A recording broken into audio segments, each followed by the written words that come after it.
الحمدللہ وحدہ والصلاة والسلام علی من لا نبی بعدہ اما بعد فاعوذ باللہ من الشیطان الرجیم بسم اللہ الرحمن الرحیم قل اعوذ بک من ہمزات الشیاطین واعوذ بک رب ان یحضرون وقال اللہ تعالی فی مقام آخر وَإِذَا قَرَأْتَ الْقُرْآنَ فَاسْتَعِذْ بِاللَّهِ مِنَ الشَّيْطَانِ الرَّجِيمِ صدق اللہ العظیم رب اشرح لی صدری ویسر لی امری واحلل عقدۃ من لسانی یفقہوا قولی۔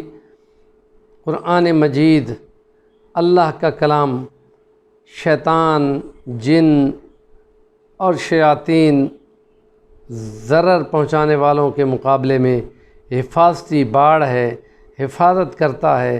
اس کے لیے یہ ہے کہ اس سے قرآن مجید کو پڑھتے ہوئے پہلے اعوذ باللہ تعوذ اللہ کی پناہ ڈھونڈ لی جائے، تاکہ وہ اس کے ذریعے سے وہ شیطان کوئی مداخلت نہ کر سکے۔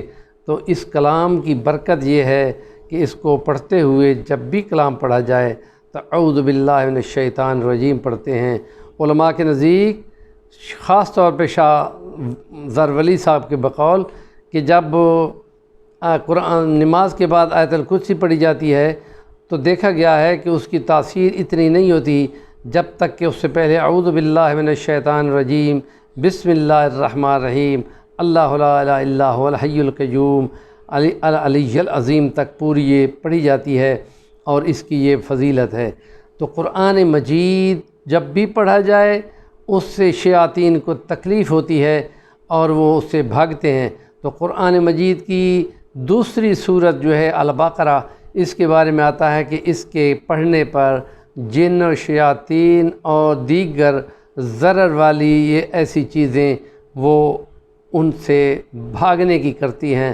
تو اس میں قرآن مجید کی جتنی سب سے لمبی صورت جو ہے 3 پاروں پہ صورت البقرہ ہے، اور اس کی 2 آخری آیات وہ ہیں کہ جن کی فضیلت نبی کریم صلی اللہ علیہ وسلم نے بہت زیادہ بتائی ہے۔ تو اس لیے اس کو رات کو اگر 2 آیات کو پڑھ کر سویا جائے تو یوں کہا جاتا ہے کہ گویا تم نے 4 غلام آزاد کیے ہیں، اور غلام کو آزاد کرنے پہ بڑی رقم لگتی ہے۔ تو کہا گیا کہ صحابہ نے پوچھا کہ یہ تو بڑی رقم ہے، اتنی ہمارے پاس کہاں سے آئی؟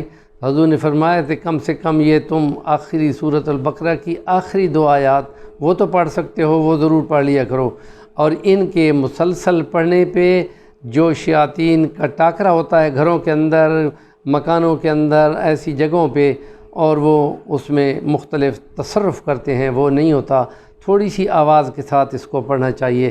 اور ہم یہ کہتے ہیں کہ جب ہم مسلمان کی میت کو قبرستان میں دفنا دیتے ہیں تو اس میں پہلا رکوع المفلحون تک پڑھتے ہیں، اور پیر والی سائیڈوں پہ وہاں پر ہم نے للہ ما فی السماوات یا آمن الرسول پڑھ کر آخری آیات سورۃ البقرہ کی وہاں پر ان کو ڈھانک دیتے ہیں، گویا کہ شیاطین کا تصرف اس کی قبر تک کوئی نہیں ہوتا، تحفظ ہو جاتا ہے۔ دن کے وقت اور رات کو سوتے ہوئے وہ خود ان آیات کو پڑھے گا تو اس کی برکت اس پر ضرور اترے گی۔ تو اس لیے جہاں پر شیاطین کا ڈیرا ہوتا ہے وہاں علماء کے نزدیک 10-12 بچوں کو بٹھا کر سورۃ بقرہ کو پڑھا دیا جاتا ہے۔ اور ہم یہ کہتے ہیں کہ اس کے اندر آیت الکرسی ہے، وہ بہت بڑا وظیفہ ہے، اور اسی کے اندر اس کی آخری 2 آیات ہیں، اگر ان کو پڑھ لیا جائے تو وہ بہت بڑا دفاع بنتا ہے۔ اور مسلمان کا حق ہے کہ قرآن مجید یوں پڑھتا رہے، بجائے اس کے کہ قرآن مجید حشر میں بندے کی شکایت کرے، اے خدا اس نے مجھے ترک کیا تھا، مجھے چھوڑا تھا، تو بھی اس کو چھوڑ اور اس کی طرف دیکھ بھی نہ۔ اور یہ قرآن مجید اپنے پڑھنے والوں کی شفاعت بھی کرے گا۔ مختلف صورتوں کی مختلف فضیلتیں ہیں۔ تو یہاں آج کے اس ولاگ میں 2-3 منٹ کے ولاگ میں ہم نے چاہا کہ سورۃ بقرہ اور اس کے اندر اس کی آخری 2 آیات کی فضیلت کا کچھ بیان کر دیا جائے۔ نیکی کا ابلاغ ضرور کریں، اور نیکی کو آگے پہنچانے والا یوں سمجھو کہ وہ خود یہ نیکی کو بیان کر رہا ہے۔ وآخر دعوانا الحمدللہ رب العالمین۔